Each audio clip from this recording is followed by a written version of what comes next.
C'est toujours Humility, on est toujours sur ADN, on est toujours au festival d'Annecy et cette fois-ci, nous avons trois magnifiques nouveaux invités du studio Bobby Pills pour nous présenter une petite pépite dont on va parler dans quelques instants qui s'appelle Dead Cells, incroyable. Et messieurs, on va se présenter quand même. Donc, David. Ouais, donc enchanté Pierre, moi c'est David, je suis le producteur du studio Bobby Pills. Ok, ensuite Pierrot. Eh ben donc Pierrot, moi je suis directeur des studios à Bobby Pills. Bonjour, moi je suis Jérémy, je suis directeur de production à Bobby Pills. Ok, donc tous les trois, vous êtes là du coup pour parler de Bobby Pills, évidemment, et surtout particulièrement de Dead Cells. Et du coup, on va regarder tout de suite le teaser qui a été fait spécialement pour Annecy. Du coup, c'est parti.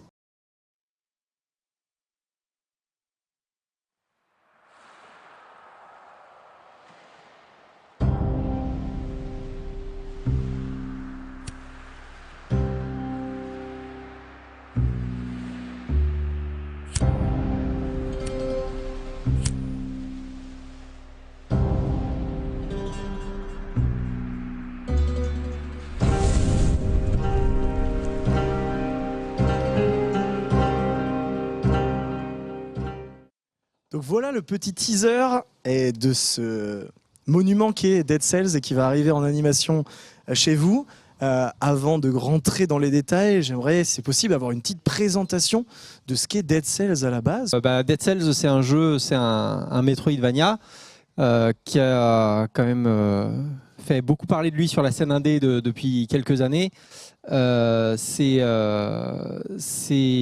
en gros l'idée, c'est qu'on dirige un personnage à tête de flamme qui se réveille dans un donjon et qui doit réussir à sortir de ce donjon. On ne sait pas trop pourquoi on est là et on le découvre en avançant au fur et à mesure des runs où à chaque fois qu'on meurt, on recommence au même endroit. Donc c'est un roguelite. Voilà, en gros ce que je peux... Oui, c'est vrai qu'en fait c'est un jeu qui est quand même très connu. Il y a plus de 5 millions de copies qui ont été vendues. Et c'est un jeu de roguelite où on meurt en boucle et on recommence. Et tout est différent à chaque fois qu'on relance une run. C'est un jeu qui est très très apprécié. Et je sais que dans l'équipe d'ADN, il y a des grands fans du jeu. Et du coup, là, c'est de faire une adaptation donc, de ce jeu vidéo. Je précise qu'ADN est coproducteur de la série avec Bobby Pills. Donc, comment on pourrait décrire la série par rapport au jeu? Où est-ce qu'on se situe? Et pour ceux qui ne connaissent pas du coup l'univers, on a eu un petit peu d'informations plus en détail du jeu, mais est-ce qu'on peut décrire un petit peu la série? Alors oui, la série, c'est important de préciser que c'est avant tout une comédie. C'était un choix qu'on a fait avec ADN de partir sur ce genre-là. Okay. C'est un genre qui est, dont c'est un peu spécialisé au studio. Et donc c'est une comédie qui repose sur un duo mal assorti. C'est un trope de la comédie qui va mener une quête dans l'univers de Dead Cells. Ok. C'est du 10 x 7 minutes. Ok, donc le format c'est 10 x 7 minutes. C'est ça, c'est un format qu'on connaît bien puisqu'on a fait 2 séries dans le style, 2 séries qui sont fondatrices du studio, que tu connais peut-être. La première c'est Vermine. Vermine, j'allais dire, évidemment. Voilà, qui a beaucoup inspiré dans le format Dead Cells, et puis aussi une autre série qui s'appelle Crisis Young, qui est des séries qu'on a produites en 2018. Ouais, moi je suis un grand fan de Vermine, vraiment ça fait plaisir, et puis on retrouve effectivement un petit peu les designs, etc. Et du coup, on sait que Bobby Pills, vous avez fait les trailers avant du jeu justement. C'est Motion Twin, si je dis pas de bêtises, qui est le créateur du jeu à la base. Et du coup, est-ce que c'est une suite logique de la création de ces trailers? Comment ça vous est venu de travailler avec le studio pour justement un projet de cette ampleur? Alors, si tu veux, là, il faut rendre à César qui appartient à César. C'est Marc Aguès, qui connaissait des gens de chez Motion Twin et qui était notre précédent directeur de la com. Donc Marc Aguès, qui est aussi la personne qui gère le merveilleux site qui est Katsuka, qui nous a mis en contact avec eux parce qu'à l'époque, ils cherchaient un studio pour faire le premier trailer du jeu. Et donc, on a relevé le défi et il a très bien marché, ce trailer. Et après, au fur et à mesure, ils nous ont commandé la suite des trailers pour les DLC. On en a fait 5. 6 trailers. 6 trailers au total. Voilà. Okay. On n'a pas attendu le dernier trailer pour se dire tiens, et si on faisait une série? Ce qui nous a donné envie de faire une série, oui, c'est que sûr. Ce sont les commentaires en fait qu'on a eu sur les chaînes YouTube de ces trailers où on sentait à chaque fois une grosse envie de part de la communauté de retrouver ces personnages sous forme de série d'animation. Et donc petit à petit, l'idée elle a mûri, et c'est vraiment la rencontre avec Julien et Kim d'ADN où on a évoqué cette idée, et là ils ont fait tout de suite ok, ce jeu on l'adore, on a envie d'en faire quelque chose. Ok.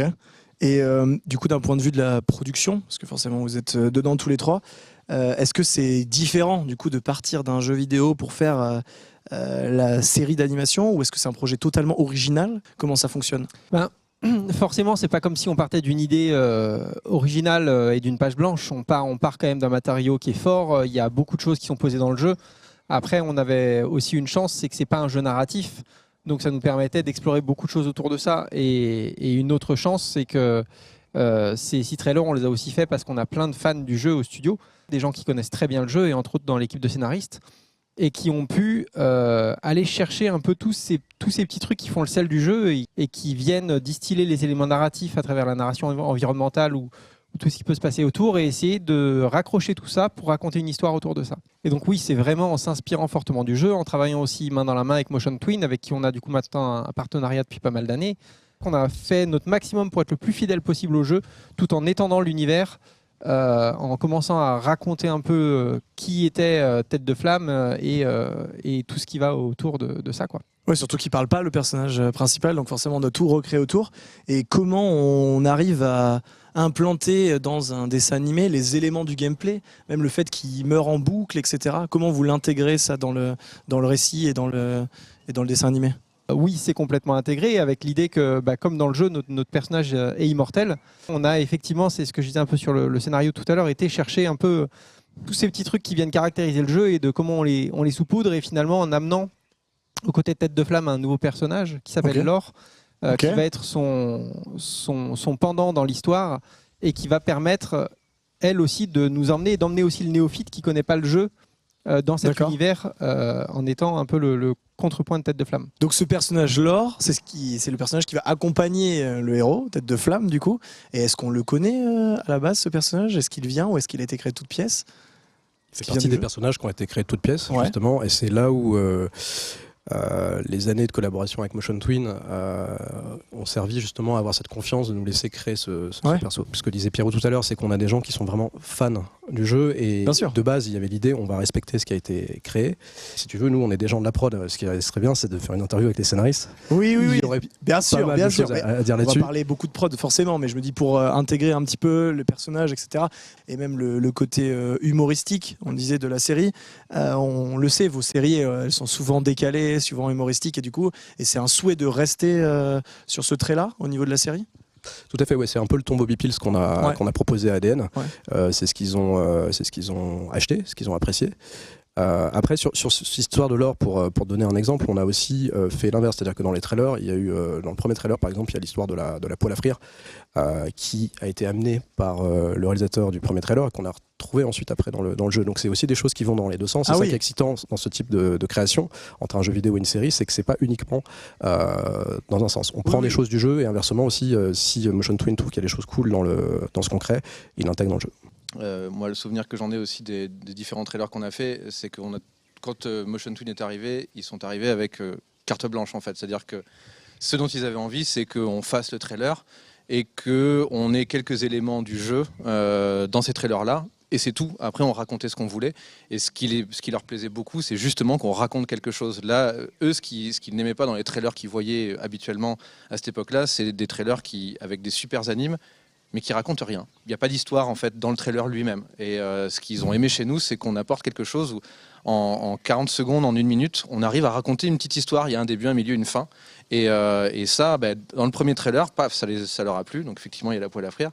Mais il y a des éléments qui se sont échangés. Notamment, dans le jeu, il y a un skin du perso qui vient d'un des trailers.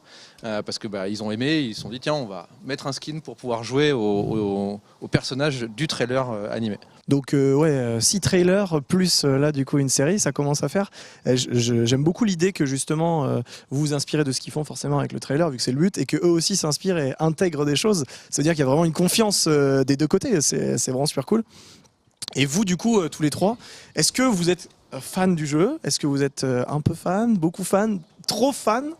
Moi, j'ai eu pas mal l'occasion de le poncer à sa sortie, le jeu. Ok. Je me suis bien éclaté. J'aime bien globalement les roguelites. C'est un truc qui me parle. Et là, le mélange, le côté Metroidvania, platformer, très efficace. Et c'était une proposition assez fraîche à l'époque. Quand Dead Cells est sorti, ça revenait. C'était presque une nouvelle vague qui revenait et c'était assez cool aussi d'avoir ça. Donc ouais, moi carrément, je suis un gros fan de Dead Cells. Et du coup, Jérémy, forcément, Ouais, bah écoute, moi tu ne vas pas y échapper. Je suis gamer, j'y ai beaucoup joué. Après, effectivement, je suis pas dans le style roguelite parce que je suis plus moi open world et j'ai tendance à être complétiste. Donc, typiquement, un jeu comme Dead Cells, j'avais pas la patience de tout trouver. Par contre, il y a un truc qui m'a toujours... c'est l'une des choses qui me faisait revenir dessus, c'est que je le trouve très très beau. La direction artistique, je la trouve vraiment, vraiment hyper bien. C'est aussi pour ça que j'étais souvent agacé quand je mourais, c'est que j'avais envie de voir un nouveau monde et pas de revenir au même monde que je connais par cœur depuis le début. Voilà. Mais c'est ça qui est ultra frustrant dans le jeu, mais aussi c'est grisant. De le retrouver et que ce soit jamais le même à chaque fois, d'une certaine manière, mais construit. Ce qui est bien aussi, c'est quand tu trouves un nouveau... Ça, c'est vraiment le truc cool quand tu arrives dans un nouveau décor et que tu meurs tout de suite et tu fais putain. Voilà. J'avais envie de plus le découvrir. Ouais, exactement. Et puis je pense que pour un complétiste, le roguelite avec les mondes qui changent à chaque fois, c'est c'est très frustrant. Ouais, bien sûr.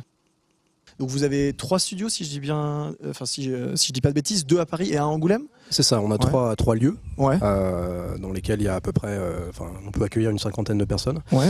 Le studio d'Angoulême a été ouvert là, en début d'année. D'accord. Et à Paris, on a deux studios qui sont à même pas 500 mètres l'un de l'autre. Ouais. Et l'idée, c'est de réunir les 2 studios parisiens dans un gros studio là d'ici la fin de l'année.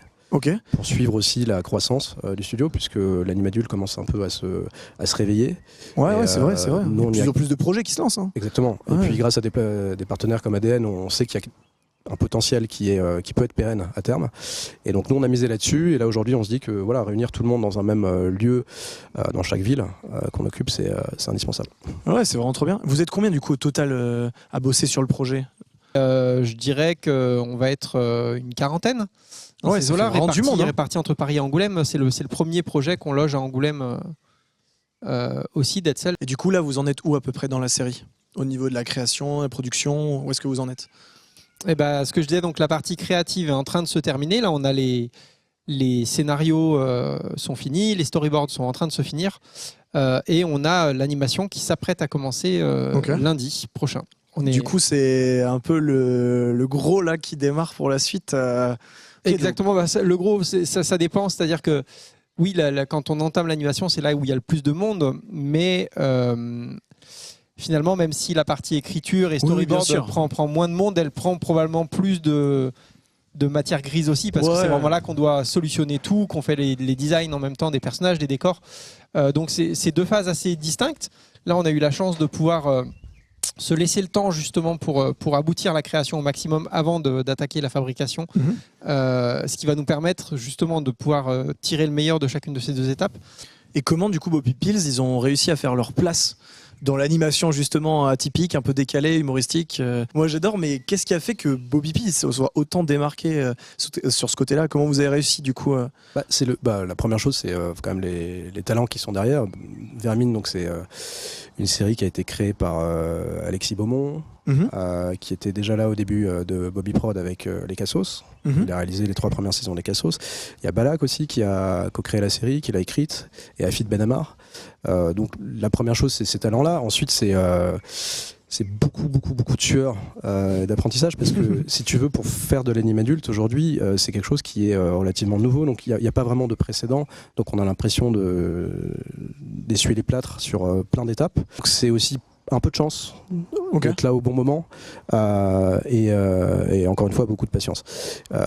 Nous, le studio Bobby Pills, il est né dans notre studio qui s'appelle Bobby Prod, qui est né en 2008. Ouais, j'allais dire, ça fait un moment maintenant. Ça fait très longtemps. Et puis en 2008, on a commencé à faire de l'anime enfant, parce que c'était potentiellement les seuls débouchés qu'il y avait. Ouais. Et c'est vraiment sur les dernières années de survie du studio qu'on a commencé à se dire, tiens, et si on faisait de l'anime adulte ? Et ça a donné les Cassos.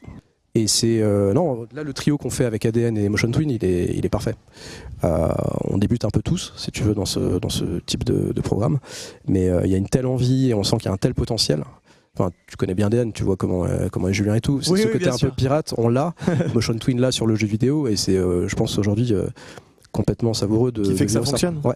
En 2021, si j'ai bien compris, vous expliquiez à l'époque les difficultés justement de faire de financer des productions d'animation adulte. Et est-ce que depuis 2021, est-ce que vous avez vu qu'il y avait une évolution? Est-ce que vous avez remarqué une évolution par rapport à l'implication de plateformes et de productions du style ADN? Tout à fait. Oui, sans ces plateformes aujourd'hui, je pense qu'on serait pas vraiment là. Elles ont donc c'est fait pas si longtemps que ça qu'elles sont arrivées. Après, il y a deux façons de bosser avec les plateformes. Soit on arrive avec nos propres projets et elles y adhèrent et elles le financent. Soit on travaille. C'est une commande. Soit c'est une commande. Une commande, ils arrivent avec leur projet et puis nous derrière on le fabrique. Et donc on est aujourd'hui, pour survivre, on est obligé de vivre sur ces deux pieds. C'est-à-dire fabriquer pour ces plateformes et en même temps continuer à développer nos propres projets. Ok. Et ça se passe plutôt très bien. Ouais. Et du coup, il y a une évolution. Est-ce que vous avez une vision plutôt positive de l'avenir de l'animation, même en France, et que ça continue à arriver des projets comme ça, de la sorte? Oui, le studio, aujourd'hui, il est en pleine croissance. Ouais.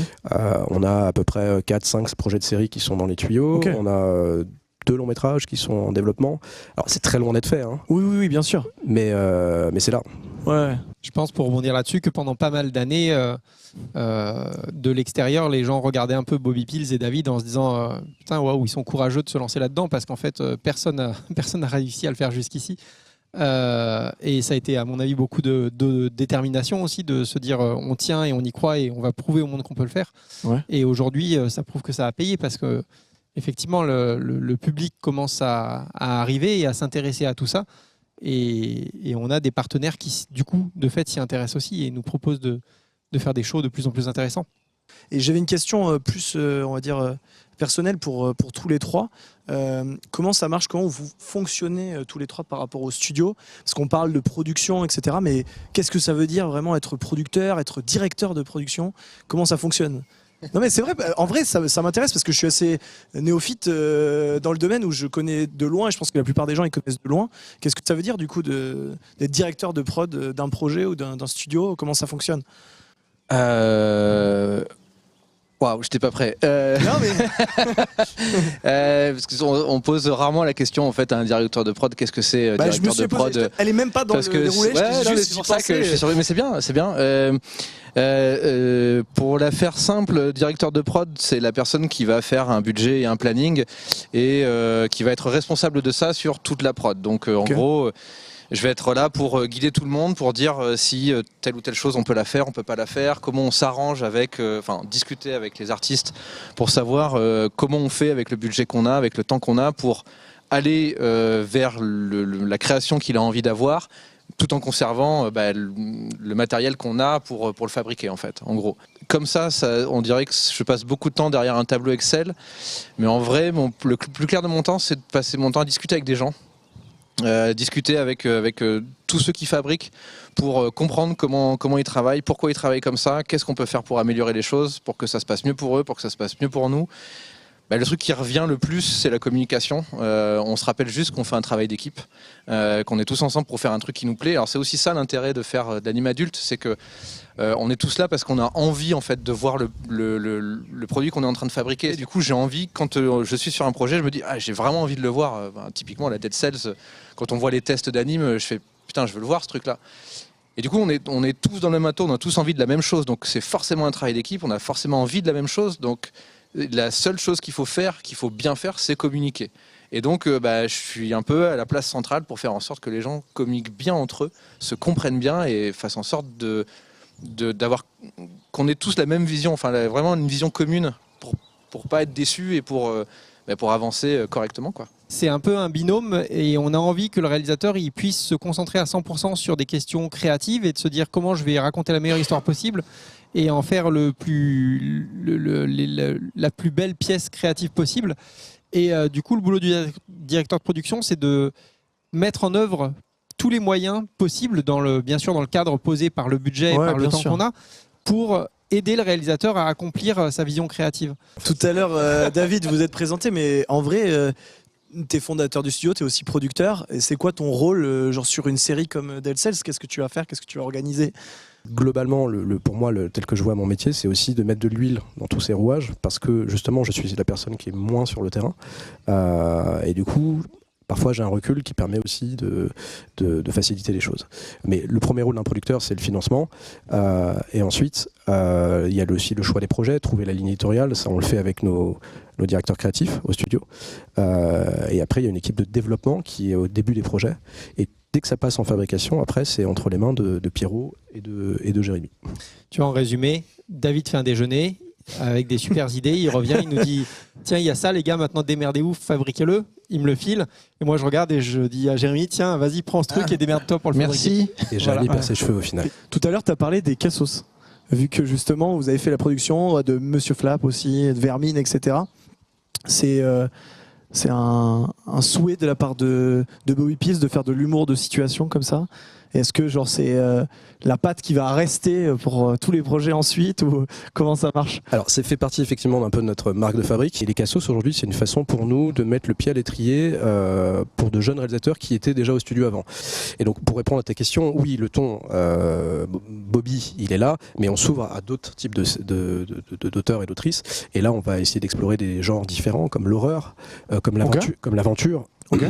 Toujours avec l'idée de s'adapter aussi au talent, parce que nous, l'objectif du studio, depuis le début, ça a toujours été de donner un peu la parole à ces réalisateurs et réalisatrices. Ouais. Et donc, ils arrivent tous avec un point de vue singulier. C'est ce point de vue singulier qu'on essaie de défendre. Ouais. Avec l'idée derrière, par contre, de faire des œuvres qui sont vraiment populaires. On ne veut pas faire des œuvres pour des festivals ou pour faire 18, tu vois. L'idée, c'est vraiment d'arriver, et c'est un peu ce que partage comme point de vue ADN et d'autres plateformes. Ouais. Mais du coup, dis. Ouais, non, pardon, je voulais juste rebondir sur ce que tu disais sur l'école Cassos, où c'est aussi intéressant ce que ça concerne. C'est un peu la même chose pour Dead Cells, où finalement Gaspard Sumer, qui est le réalisateur de la série, voilà, c'est ça. a réalisé une saison des Cassos par le passé. 6. La saison du coup, 6. c'était ça que je voulais dire. En fait, je me suis un peu perdu, mais c'était en gros, comme il avait réel la saison 6, il y a forcément. C'était aussi une transition assez logique pour nous, où effectivement sur Dead Cells, on garde ce côté ton de comédie un peu irrévérencieuse qu'on a dans les Cassos, et donc de ramener quelqu'un qui avait déjà prouvé à travers les Cassos qu'il avait ça en lui et qu'il savait le porter, c'était parfait. Et du coup, on le voit avec ADN, avec les plateformes de SVOD, mais est-ce que ça revient un petit peu à ce que je disais tout à l'heure, est-ce qu'il y a plus de facilité aujourd'hui à produire de l'animation adulte? Peut-être pas facile. C'est pas facile, non. C'est moins difficile. Médias traditionnels, c'est moins difficile qu'avant, mais ça reste quand même toujours aujourd'hui compliqué. Ouais. Et même en France, parce que j'ai l'impression qu'en France, on peut accepter plus facilement des trucs un peu trash, des trucs. C'est pas forcément qu'une question d'édito. Je pense qu'il y a aussi sur l'édito, j'ai l'impression qu'on arrive assez facilement à trouver des partenaires qui peuvent avoir envie de nous suivre. Ouais. Le truc, c'est que l'animation, ça prend du temps et ça coûte cher. Ouais. Et après, il y a le fait d'être capable de mettre en face l'argent qu'il va falloir pour pouvoir le fabriquer. Et c'est plus là où aujourd'hui, c'est encore difficile, je pense. Effectivement, c'est très difficile, ça l'est encore. Après, il y a eu de longs moments de souffrance. Là, aujourd'hui, on commence à se dire qu'il y a un marché de l'animation adulte qui naît. Il est naissant. Il est naissant. Naissant, vraiment, tu utiliserais ce terme? Ah ouais. Pour moi, il est naissant. Mais tu parlais de la France et la place de l'animation adulte en France. Bah oui. Est-ce que tu peux me citer des séries elles se comptent sur les doigts d'une main aujourd'hui, des séries qui existent. Après, tu as deux autres marchés qui sont vachement développés et desquels nous, on essaie de s'inspirer. Le marché japonais. Ouais. Qui lui est déjà en place et fonctionne très bien. Et après, tu as le marché américain. Mais en Europe, c'est naissant, c'est balbutiant presque. Nous, c'est des questions qu'on s'est beaucoup posées en interne. C'est qu'aujourd'hui, pour accrocher un public adulte sur de l'animation, il faut aussi qu'on ait un niveau de narration qui soit aussi poussé, aussi élevé que ce qui peut être fait en live action. Et donc après, c'est aussi développer un autre vivier de talent, entre autres autour des scénaristes, et pour réussir à aussi emmener les gens sur des formats plus longs, sur des choses plus ambitieuses, et les accrocher autant qu'ils peuvent l'être sur du live action. J'aimerais bien qu'on fasse un petit peu un regroupement d'informations du coup par rapport à DL16, parce que c'est vrai qu'on a beaucoup parlé de production, et vous, c'est quand même vos axes forcément, et si les scénaristes et réalisateurs sont pas là, Il y a quand même des gens qui veulent en apprendre un peu plus sur Dead Cells. Est-ce que vous avez d'autres informations à nous communiquer là-dessus sur Dead Cells? Sans trahir trop de choses, j'ai cru comprendre qu'on pouvait parler peut-être un petit peu plus de la base de l'intrigue et entre autres de Lore, hein, qu'on a évoqué, ce nouveau personnage. Ouais, Tête de Flamme. Et Lore, du coup, le duo. Exactement, ce duo. Et en fait, de dire que ça se passe dans un monde dans lequel il y a cette maladie qui s'appelle le mal-être, qui transforme les gens en une espèce de zombies. Et il y a un ordre qui s'appelle l'ordre de la vérité, dont Lore fait partie, qui lui est persuadé à travers qu'il y a une prophétie qui dit qu'un jour un homme à tête de flamme viendra sauver le monde. Et donc ça, c'est le postulat de départ, et c'est bien entendu comme ça qu'ils vont se rencontrer, et que Tête de Flamme, lui, n'en a rien à foutre de sauver le monde, et qu'elle va essayer très sérieusement de l'emmener dans sa prophétie. Ok. On avait le droit de dire tout ça? Wow. A priori, ouais. Ok, d'accord. Ce duo entre cette Lore qui est très sérieuse et qui prend sa prophétie vraiment très très au sérieux, et Tête de Flamme qui est à côté et qu'on n'a vraiment rien à foutre et qui pense vraiment qu'à sa gueule, quoi. Et du coup, ce combo est vraiment très efficace. Et puis on peut aussi vraiment rendre hommage aux équipes qui sont, comme tu le disais, à l'œuvre en ce moment, pendant que nous on est avec le lac en face de nous. Mais en tout cas, ouais, eux ils sont vraiment en train de bosser d'arrache-pied là sur la série, et pour essayer de faire le truc le plus canon possible, pour qu'on kiffe tous quand ça sort. Puis l'année prochaine, on revient, on est sélectionné à Annecy, on gagne le cristal de la meilleure série, on fait une grosse fête. Et dans la piscine, du coup. Dans la piscine. Non, sérieusement, on a. Je sais pas si tu te connaissais Annecy avant. C'est la première fois que tu découvres. Alors, je suis déjà venu à Annecy, effectivement, mais jamais au festival d'animation. Et ben, tu vois, une maison comme là, vous avez, nous, on aimerait bien. On a projeter quelque chose comme ça. Ah oui, d'accord. Okay. Avec les équipes, ça serait assez cool. Et du coup, il n'y a pas d'infos, de date, de trucs. Pour l'instant, on attend. On prend notre mal en patience. Si on peut juste donner une date, ce qui est 2024. C'est très large, mais c'est en même temps très précis. Voilà, c'est ça. On sait que c'est l'année prochaine, quoi. Mais ouais, j'ai vraiment très très hâte de voir ça. Et est-ce que vous aurez tous les trois un petit mot pour la fin, quand même, pour quelque chose de particulier qui vous a vraiment marqué dans la production de cette série, ou dans cette série, et qui vous marque toujours d'ailleurs actuellement? Jérémy, on t'a pas trop entendu. Moi, c'est vraiment le test d'anime qu'on a fait, où on a vraiment posé les designs dans les décors, testé un peu à quoi ça va ressembler, vraiment le look final, pour se dire est-ce qu'on arrive à le faire avec le budget, le planning qu'on a. Et j'ai vraiment été bluffé. J'ai été bluffé parce que ça sort du lot. En fait, quand je l'ai regardé, ce test, alors, je l'ai trouvé très cool. L'action est hyper bien, c'est drôle, les designs sont cool. Mais c'est vraiment, je me suis imaginé sur une plateforme de streaming, voir plein de projets qui se ressemblent un peu, et je sais que l'image de ce projet, c'est vraiment un truc sur lequel j'aurais aimé cliquer, parce que ça sort du lot tout de suite. En voyant le look, c'est quoi ce truc-là? J'ai envie de le voir. Et je lance le truc, et au bout du troisième plan, mais qu'est-ce qui se passe? Et j'ai envie de continuer, en fait. Donc ouais, ça, moi, c'est aussi pour ça que je reste dans un studio comme Bobby Pills avec les gens avec qui je travaille. C'est que à chaque fois, on va au travail en se disant bon, il y a plein de choses qui vont être difficiles, et quand on voit les images, on se dit putain, c'est quand même cool. Bah, je trouve ça très fort et super, en vrai. Pierrot? Moi, peut-être dans les trucs qui me marquent, au-delà des animatiques qui sont à mourir de rire, et j'adore les découvrir à chaque fois, et à chaque fois rigoler tout seul comme un niais dans mon bureau. Mais aussi, ce qui est assez rigolo, c'est que dans le bureau juste à côté, il y a Anaïs qui supervise les storyboards. Ouais. Et donc régulièrement, je suis très concentré en train de bosser, et d'un seul coup, je l'entends gueuler parce qu'elle joue les scènes de son côté. Donc c'est toujours rigolo et cocasse, et c'est ce moment où on se dit on a quand même de la chance d'être dans un studio d'animation. On n'est pas juste dans des bureaux, on est dans des bureaux où à côté il y a des gens qui sont en train d'hurler des répliques débiles, et voilà, c'est cool. Et David? Moi, je vais prendre une expression qui est patience, mère de toutes les vertus, parce que je réalise, en fait, si tu veux, que ce projet il est né dans l'esprit des créateurs et du studio il y a 5 ans. Okay. Et 5 ans, c'est long quand tu t'accroches pour essayer de le défendre et tout. Ouais. Et aujourd'hui, le fait de voir qu'il a été annoncé il y a à peu près 1 heure, le fait qu'on soit là et tout, c'est quand même vachement excitant. Et j'ai qu'une hâte, moi, c'est qu'on puisse le sortir, et que les équipes voient tout le boulot qui a été fait. Et faire une fête avec eux là-dessus, puisqu'on est passé par des étapes assez difficiles là, chez Bobby Peel ces derniers temps. On s'est restructuré, on s'est remis en question et tout ça. Et là maintenant, il y a, je trouve, le temps de la fête et du résultat qui arrive.